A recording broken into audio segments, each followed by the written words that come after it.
All right, thank you everybody for being here. This is a meeting of Yes and Exercise, which is a brand new nonprofit, and it incorporates people in this room who have been involved in one of the two main programs that Yes and Exercise incorporates. One is the program by that name, which is an improvisation online-based program benefiting people with Parkinson's, their care partners, and hopefully medical wellness providers, the whole community, by providing these improvisational games that allow us to communicate better, alleviate symptoms, advocate more strongly, and just be creative, come up with better ways of living and treating each other.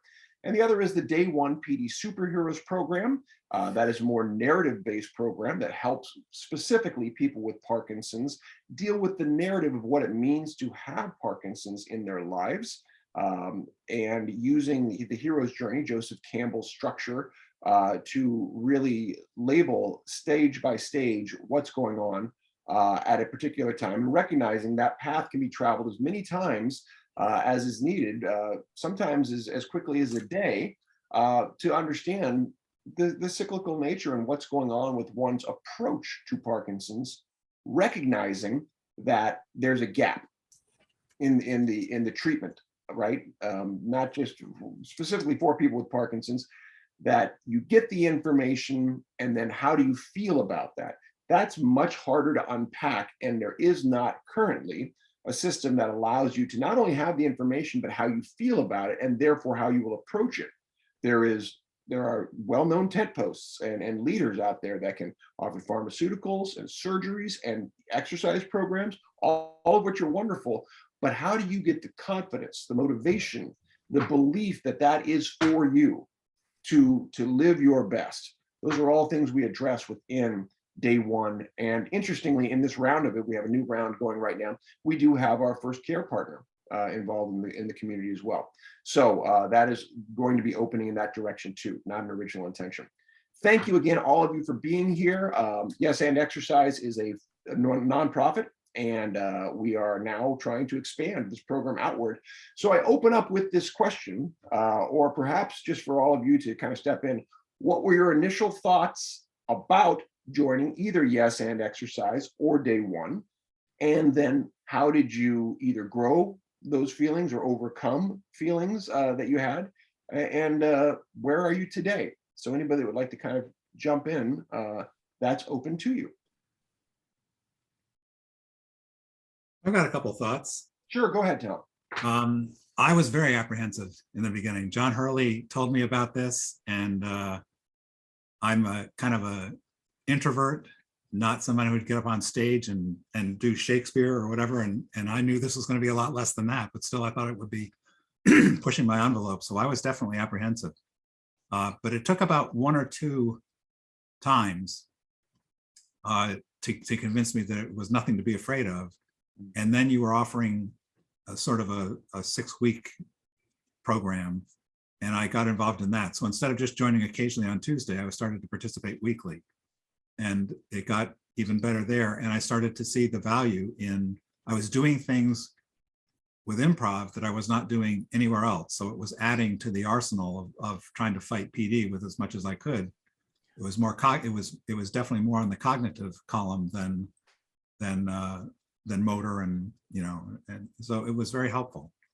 So you're saying you were doing more things in your life. Did I hear you right? When I add improv to the list of all the things I'm doing, it's a nice addition. I was not doing this. It's more on the cognitive side than I was doing before, and that's good. I get plenty of exercise, but I need to rack the brain a little bit more too. Right. Thank you for that. And I also want to yes and, again, recognizing that you had that apprehension. Interestingly, that the clinical trial, the portion where you were able to get a regular session, which I believe is an important part of going forward, as opposed to an occasional jam for joy where you can dip a toe in, you got a community, it sounds like, and we're able to help see, that's when you started seeing the benefits, and the safety is what I heard you say about what it was you were doing, that was initially. Yeah. And that feeling of family was really incredible. We really well, I think more than just I really appreciated everybody else and enjoyed being together, and was upset when it ended. Uh, Yeah. we almost wanted to stay in touch with each other, but we haven't. Excellent. Thanks, Tom. I think that's a great opening. I see Margot. Yes, Margot. So, Tom, what I was thinking when you said that is that the improv is a natural introduction to day one. I think that once people get comfortable with the improv, that the day one is a wonderful next step. I'm not saying that you can't go directly into day one, but I think that it's a more, I don't want to say it's more serious, but it's more of a commitment, a true commitment, because you are really examining your internal motivations, and Tom, I can't speak highly enough for the next program, and I think that you and your friends should sign up for it. I probably will. Yeah. Thank you. It really takes you to the next step. I think the improv is awesome. I actually did the improv as well. And there is improv part of day one that I thought was so much fun. And I'm not the kind of person that ever would do that. I'm a kind of a closet introvert, okay? That's funny. I'm out. I've outed myself as an introvert. Yeah. So it was very instrumental in bringing me out and doing a lot. So go ahead, BJ. Oh, I was just going to say that, I'm still learning about the program because I'm going through the hero's journey and things. And so I still have a lot to learn. And I accidentally tripped over it on LinkedIn and sent an email and was invited. And so I had no idea what it was all about. I was just participating in a study that I believed. And so, but even before that, I was looking for ways to help people cognitively and socially. And I really want to learn those skills because I've been talking to people here about doing a creativity and Parkinson's support group. Because a lot of people recreate the exercise and things like that. And a lot of that is driven by the grant structure because they provide for exercise more than anything else. But I really want to delve in and keep people from isolating themselves and everything else. And I really feel like this structure is going to help so many people break out, be more interactive.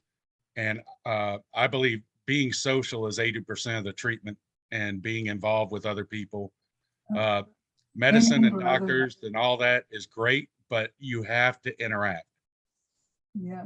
I think I've heard that now 3 times in different ways, and I think that's part of our Herald's call, and how to make that clear, right, to people, that the social aspect, the safety aspect, is going to be where you're going to find things that you didn't even know you were missing.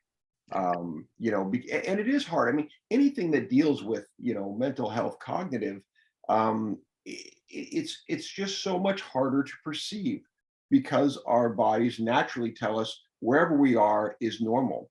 And if you don't have someone to help you say, yes, and you like gardening too, and you suddenly go, I haven't gardened in 2 years. What am I doing? Right? That's the kind of thing that we can shake loose in a safe space with each other.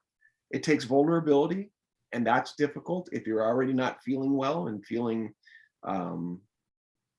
possibly limited by Parkinson's. So I appreciate you guys talking about that barrier. That's really the thing, because what I hear consistently is people go, that is so neat, that is so exciting. And then the unspoken part is, for somebody else, not me. How do we get people to answer the call? Well, let's ask Tom. Tom, you said you had John, a friend, encourage you, and you were like, what made you actually do it? I trusted him. And I think he knew me well enough from other things that we've been doing. He used to live right down the street. I trusted him, and he said it was good, and it turned out to be good. So I keep following John. Yeah, there you go. Fair enough. The word of mouth and trust. Yes. Yeah, I really, trust is that word I think we're going to keep underlining right here. And, when anytime you're trying to step out of your circle, a trusted source telling you that means, and that's why it's so important, I think, this meeting today, and part of that, I can scream from the mountaintops. I'm not a person with Parkinson's. Yes, my dad has it, and I have a good personal story, which people, gives me some credibility. That's fine. Yes, I have this research background now, PhD student, and that's fine. That gives me some credibility. That's still not the same as your friend who was your neighbor telling you this is a yay. Go ahead, BJ. So what I was thinking is you want people in a position of trust.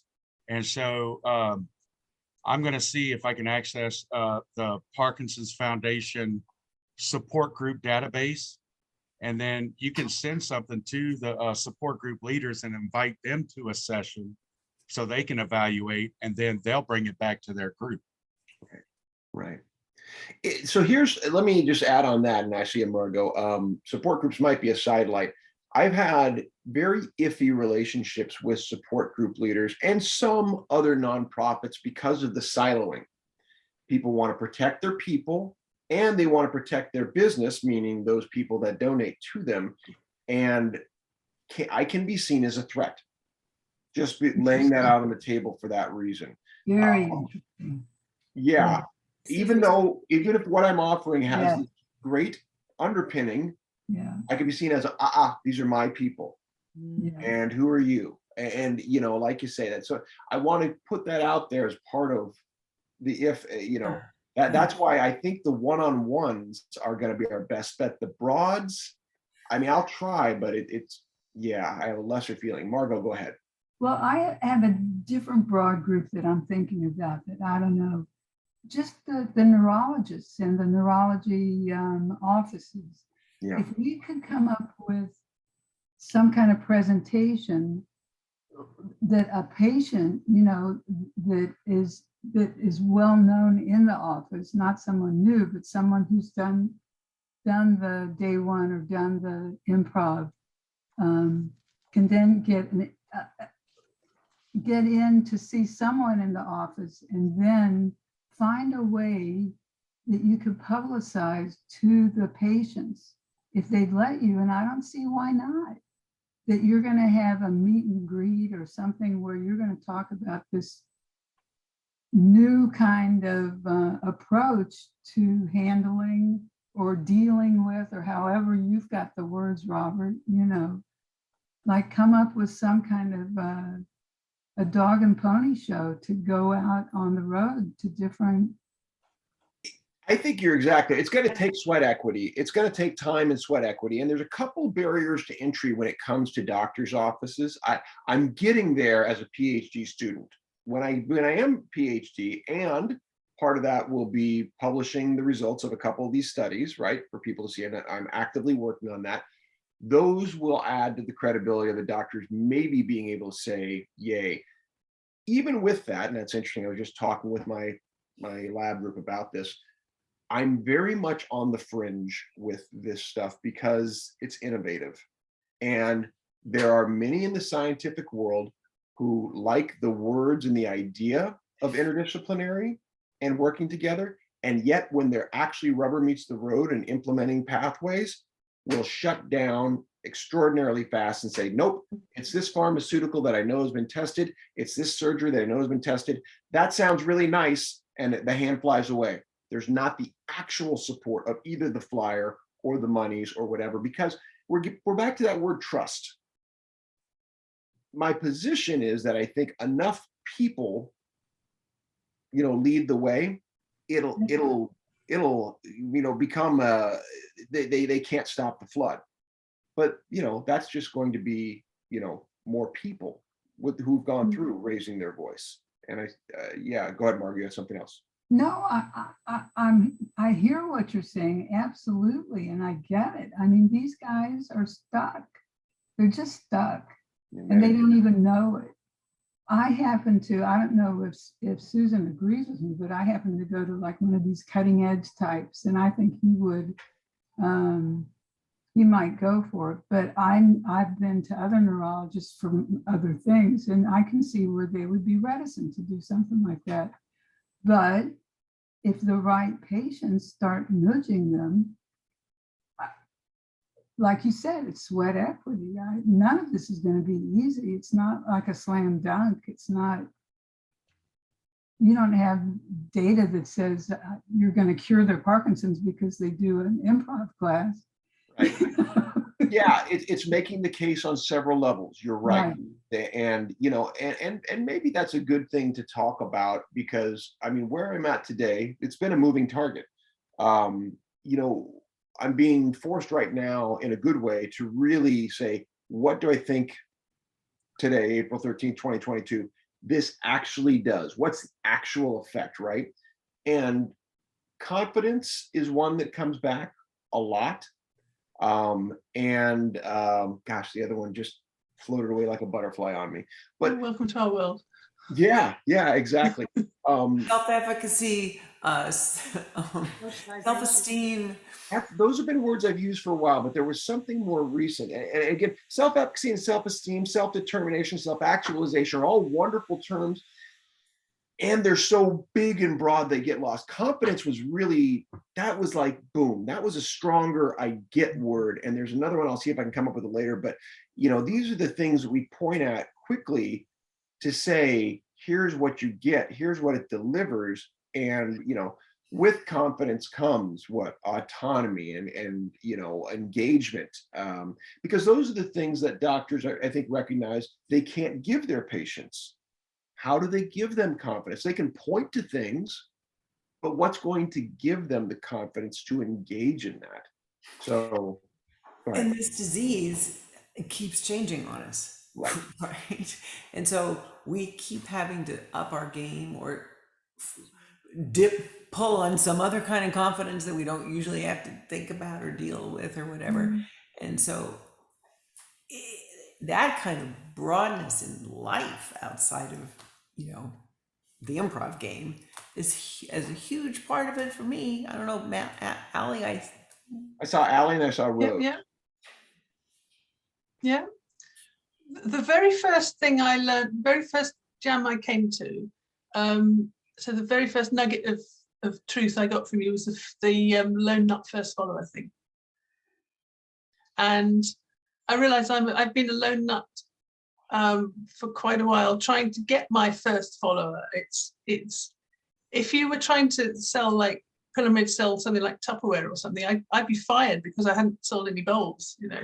I hadn't got any commission because you moved Jam for Joy, so I didn't have to do it in the middle of the night, but I still didn't bring anybody in from this side of the pond. And I'm not quite sure why that is, but maybe they think I'm a lone nut. Maybe I'm scary, I don't know.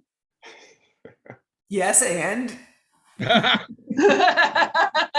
I think that, you know, it's very important to just recognize that the word improv is loaded for a lot of people. It is scary. It's right up there with public speaking for a lot of people. So as much as it might sound neat to watch or be entertained by, the act of doing it doesn't sound good to a lot of people. So I saw Rose. Go ahead, Rose. Yeah, a couple of things. The improv, it took me a while to sort of realize what good it was doing, you know. And then of course you realize, well, you become less intuitive and what's the word? You know, you have to think about things when you have Parkinson's. So of course now I realize improv is good because it gets you thinking on your feet. The other thing is getting people in. I'm the same as you, Ali. I asked about 3 or 4 people before, you know, to come into this new cohort, and yeah, and then no, you know. So, but I don't know whether you know, Robert, when on Twitter you see the Neuro Heroes exercise videos. Yeah. Ali and I are members of it's an exercise group, and the 2 young physios from London, and they do Zoom exercises. but they go to the different physios around England in the hospitals. They bring it to the physios and say, this is what we're doing for people with Parkinson's. And they show us videos there, you know, they ask us if they can show the videos. So following on from Margot's thing, neurologists, yeah, I'm not so sure, but maybe lower down in the food chain, they might, you know, sort of be open to it. You know? Right. Very good. Go ahead, BJ. I did send out an email, and remember I got you to approve kind of what I was sending out. And the physical therapist was one of the recipients, and she's interested in telling her students about it, her patients. And so, but I'm not confident in presenting your thing. So I need some tools to give to her to tell her more about it. The number one thing, and it's worked pretty well, and we're getting better and better feedback, is the website. We have that introduction video right up there, and the nice thing is, it's very light on me and much more about what other people are saying, and they're validated people in the community. I'm working on a partners page right now that I'm rather proud of. That when I look at that list, it includes the following groups that have all validated this to a degree: Davis Finney Foundation, Dance for PD, Power for Parkinson's, Zappos Adaptive, Parkinson's Foundation, PMD Alliance, and the Parkinson Voice Project. That's some pretty big hitters, and every single one of them has validated this program in numerous ways. So when we talk about credibility and trust, you know, and then we have a video that explains what is this thing in the voice of the people who are doing it and getting the benefit of it, hopefully those are the tools. Does that help, BJ? Well, I still feel like I need to be conversational about it because if all I do is give a link and they go look at it and they don't have anyone to talk with about it confidently, I still need like a list of FAQs or something like that, to where I can learn exactly where you're coming from in the program so I can speak. And that way, me interacting with them gives it more credence between the two of us. Absolutely. That allows you to be the trustworthy person. I get what you're saying. Susan, then Allie.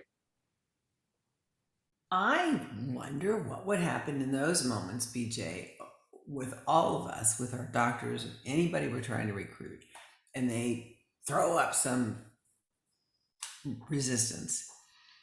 If we dropped into that moment and say, okay, just play with me for a second, just do what I do, you know, and maybe have 2 or 3 little games in your pocket like that are so simple.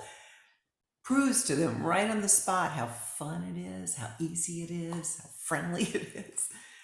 Fun, friendly.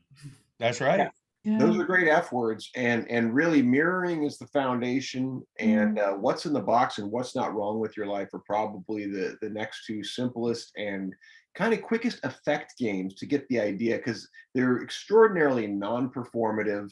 They are absolutely, you know, personal in terms of, you know, what you experience with what's going on. So I agree. If you're bold enough to be able to say, hey, play a game with me, that's a fantastic way, because otherwise, you know, the old line is, you know, it's like dissecting the joke, right? Which is dissecting a frog. You kill it. The humor is gone when you understand how to do it. You have to actually, you know, watch the frog jump, or, you know, or jump like a frog yourself in order to get, you know, the meaning of improv.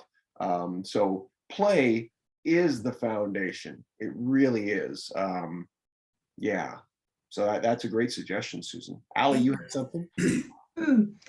It's all about improv and spontaneity and on the spot, but actually maybe we as newbies have to kind of go back and have it slightly scripted. Absolutely. Some kind of, it's a bit like you, Robert, drive it all on automatic, and I'm still, you know, foot down off the gas. What am I doing? I'm in manual transmission and driving all over the place. And I think maybe if we're going to be evangelists for this, which is pretty much what we are, then we need a little bit of a script, a hymn book. I don't know. I don't want to ruin the moment of improv, Well, but no, I hear what you're saying, and BJ said something similar. what I would do on a cautionary note in that regard is say, just like Parkinson's is different for everyone, improv's different for everyone. So I don't want you speaking like me, because that's not the point. I want you speaking like the effect of you, you know, remembering that this isn't about me, right? This is about what you get from it. And so, you know, if you feel the need from a confidence standpoint to have some sort of script, I would highly suggest writing something, and I'll gladly look at it with you, just say if you've misrepresented something, but your words are going to incorporate your truth. And I would go back to too, within what we say, you're not going to get it wrong. There is no wrong answer, because whatever you feel is the truth. And if you're speaking your truth, then you've done it. And if they don't get it, and you're frustrated on that level, that's a different thing. Because remember, it may be about them not getting it or not wanting to get it. That we shouldn't feel like, going back to your Tupperware idea, that you're a salesperson and you need 100% efficacy, or even 50 or 25 for that level. It's about spreading seeds, and kind of going back to what Tom said, might be multiple knocks on the door to the same people, while the thing is growing, right? I don't think there's going to be one single answer. I think it's going to be conversations and website, and, you know, it's going to be a yes and, right? But if you feel a script's going to help you, yeah, I'd say look at that. And let's go to Rose and then Margot. You're muted, Rose, or I've lost you for a second. Oh, she's very quiet. Quiet. There you go. Sorry. Speak up. Yeah, you're talking about the different groups that were interested, and I do a dance for Parkinson's. And I was thinking maybe because this is quite creative, you know, writing and stuff, maybe it's the creative groups that you can pull from, you know, and sort of encourage that, you know. Yeah, it's difficult really, because you're dealing with apathy with people with Parkinson's, you know.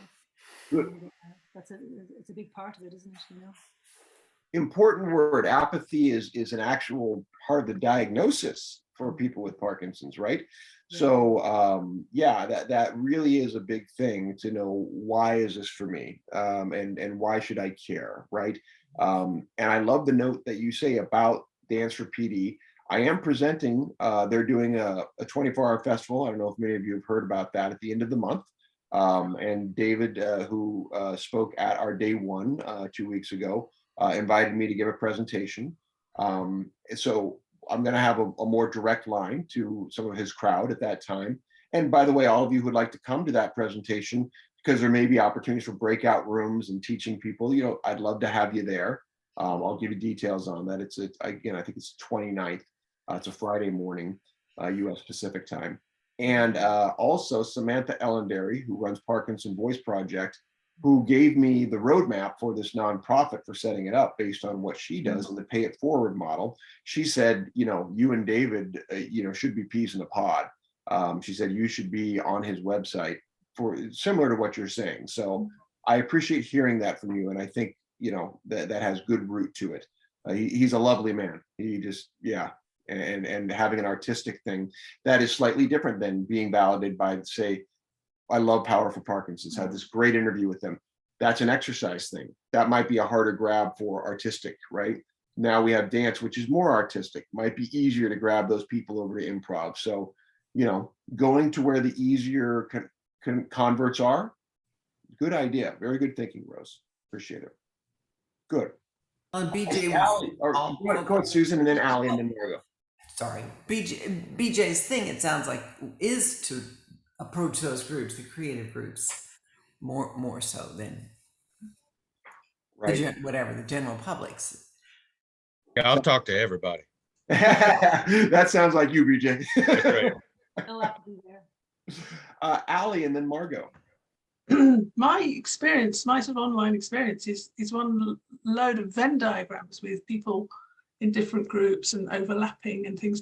And I think maybe it's to expand the circles into those places where you are, rather than trying sort of new, anything brand new. It's just branching out organically, if you like. Right, very much so. And let me, before I jump to Margot, give there is a big event coming that I don't know if everyone's aware of, but in December we're planning what we're calling the Yes and Exercise Festival in Texas, or Yaks Epic for short. That will be in Austin, and it will be in December. And again, modeled after the Parkinson Voice Project, this will be our annual fundraiser. So the financially responsible side of this says, Yay will get as many pay it forward donations as possible from people who play throughout the year. And then we'll do this big festival where people come to play and do, showcase and everything. And that's where we'll raise likely the bulk of our money that has us operating for the year. So pointing toward that, and that giving this, lifting it up from an academic clinical trial into a tangible nonprofit that is active and ready to use on a regular basis, that's out there. And also, interestingly, it's in person, which, because of COVID, first of all, we haven't been able to do. And, so there is still this gentle reawakening that I know we need to continue to be cautious of, toward even being together, and what that will mean to participate on that level. So I just wanted to put that out there to say, as we reach and talk about, reimagine and become anew what we are, that's out there as a goal for who we are and what we're trying to do. Yes, BJ. I was just thinking, popped into my brain that if you had on the website setups for activities, so like, if you wanted to do something bigger than what's in the box, you could have a video of you setting it up, and we could play that portion, and then we could say, okay, you ready to play this game? It's an interesting thing. I go back and forth on that, BJ, that improv being online at all was just unheard of before the for the pandemic. I mean, people would have little things here and there, but it's an in-person thing thought of, right? Well, it turns out actually we can do it, which is great. However, if I've thought of recording the games and having them there, if they're just out there like that, I think what we're missing is, and this is really strong where I've gone, is the best thing I do isn't the games themselves. It isn't even how I break the games down and make a curriculum do that. It is the comfort I provide and we create together in the classroom. That's the secret sauce of Yes and Exercise. It's that we come together and say, yep, I'm here and I'm comfortable enough to play. The games they've been around for a long time. And yes, I tweak them and add things to make them work, I think, within the community or the skill level. But I'm cautious about people saying, oh, I'm just gonna take these games and play. I'm like, you're gonna get a different kind of improv. You're gonna miss out on what makes this special. And then you might go, I didn't like improv. I tried it. Yeah. So I'm cautious about that. Yeah. That reason. I see Susan and Margot. Or Margot was waiting, actually. It's Margot and then Susan. Margot has been waiting. I may have lost my train of thought altogether, but let's see if I can get back to it. I want to go way back to when Allie was talking about scripts. I'm not sure I'm looking for a script, like what to say, as much as a general, what am I trying to accomplish? Right. Like start out with a personal story. Then the next thing you want to do is, you know what I'm saying? Like think through like a generic presentation that we all could do using our own, our own personalities and our own. That's a great point.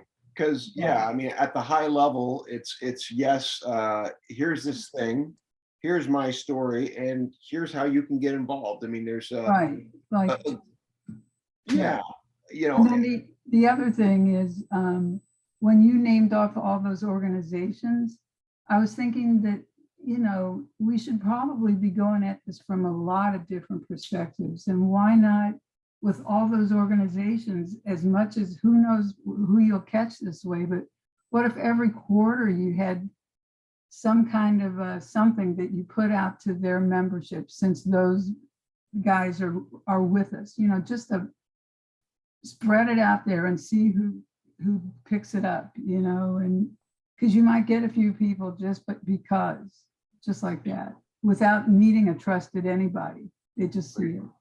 Agreed. Yeah. Yeah, I appreciate all of that. So having a, you know, like you said, a step ladder approach just to understand the goals of what to say, you know, and why it matters. That's very reasonable.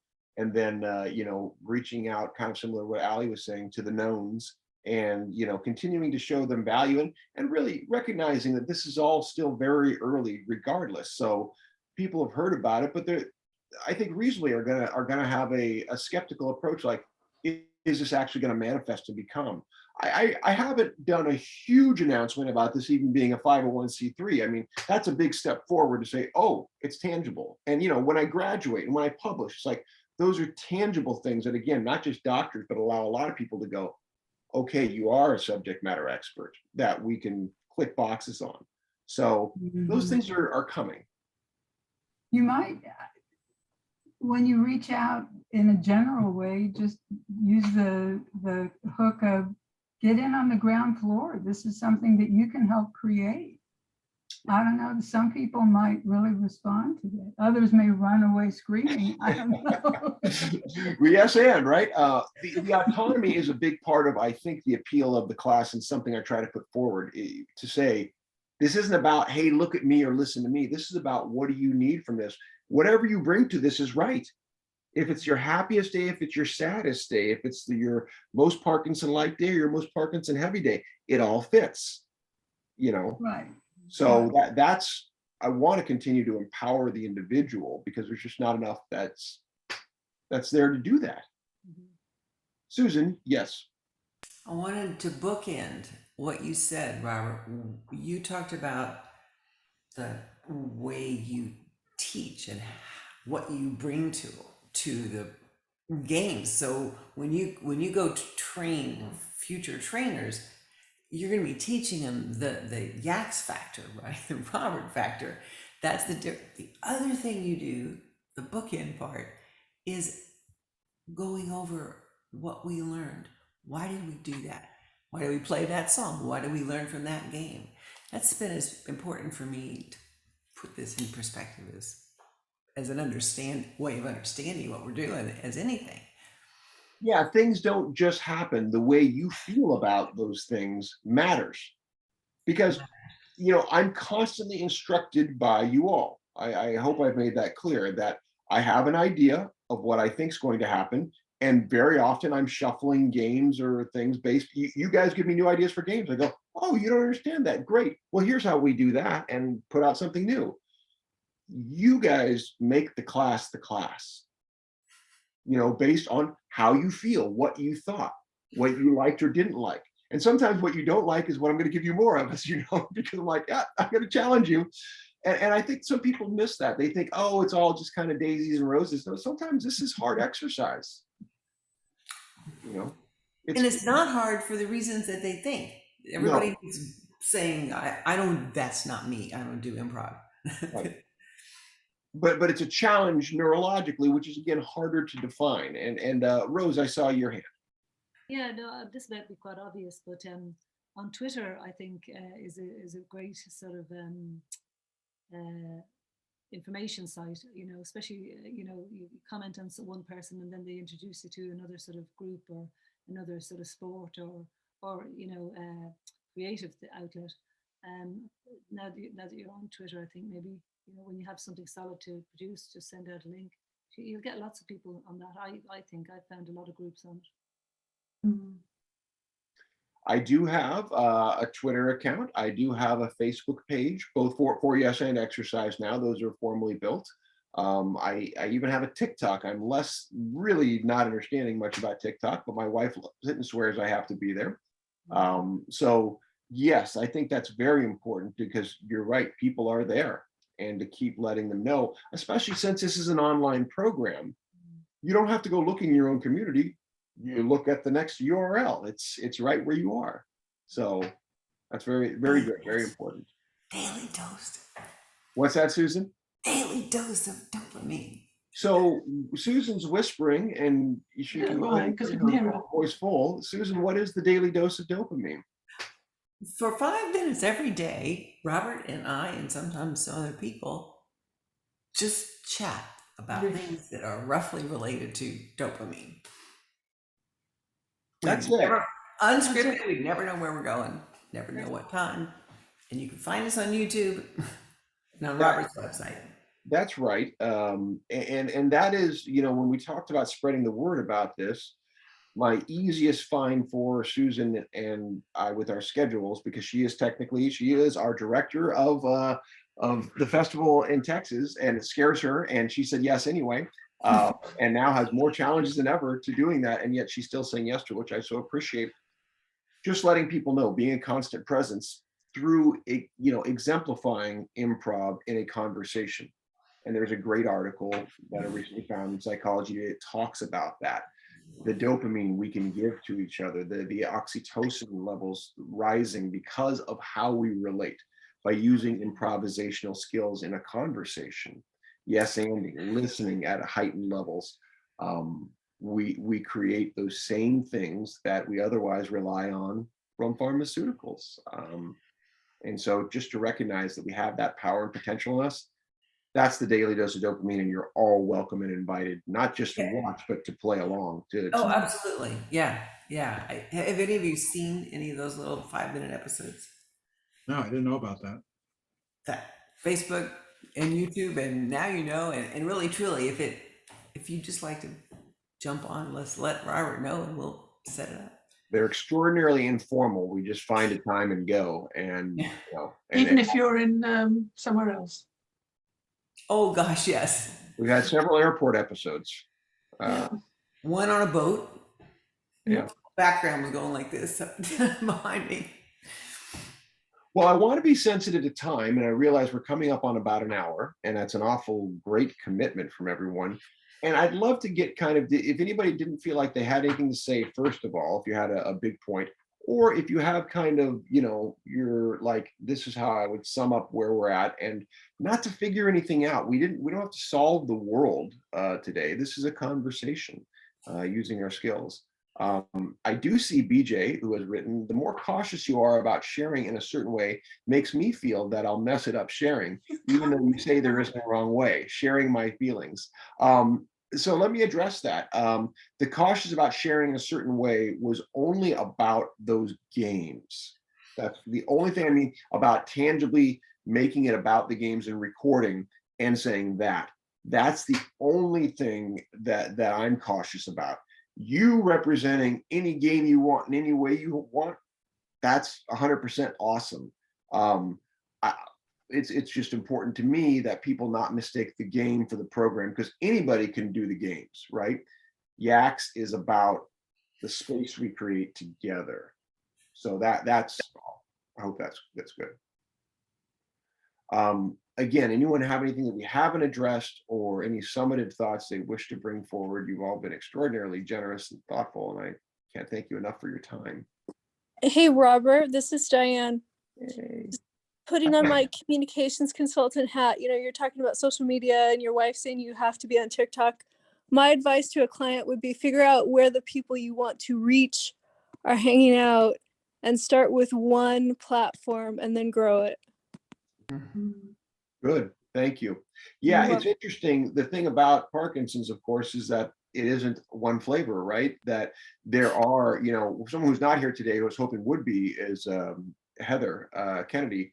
She, is very strong in the young onset community and has generally kind of a different voice than I hear from the, more typical Parkinson's voice.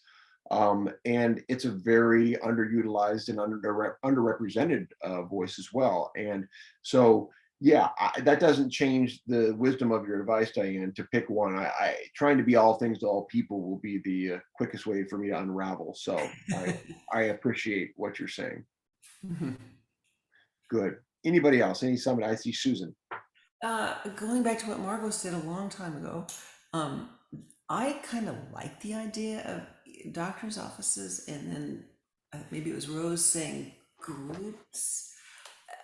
The point being, it's an individual person, It's not a blank, big thing like Facebook. It's me that they know and they care about, and maybe they'll listen. It's just a lot of individual people. I mean, like if all of us, it's still not going to be that many meetings, but I think that might be one of our biggest ways past this barrier. And that's what Tom's experience was too. A friend of his showed up, said it enough times. And Tom, same thing happened with John. For me, I kept saying, John, you gotta try this. And Robert did the same thing to me. Susan, you're never gonna get it unless you just try it. Yeah. Yeah. Go ahead. I got a yes and to that after BJ. Yes, BJ. I was just going to ask, ultimately, when we are inviting people to this, we're getting them to the Jam for Joy.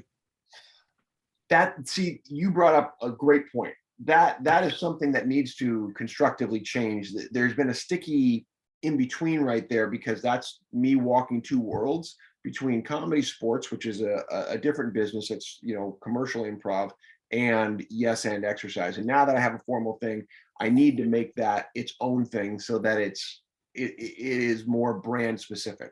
So thank you for bringing that up. That is a real-time decision that has to happen maybe as soon as today. And when I get clarity on that, that helps with the ask. So that's a really good point. I appreciate it.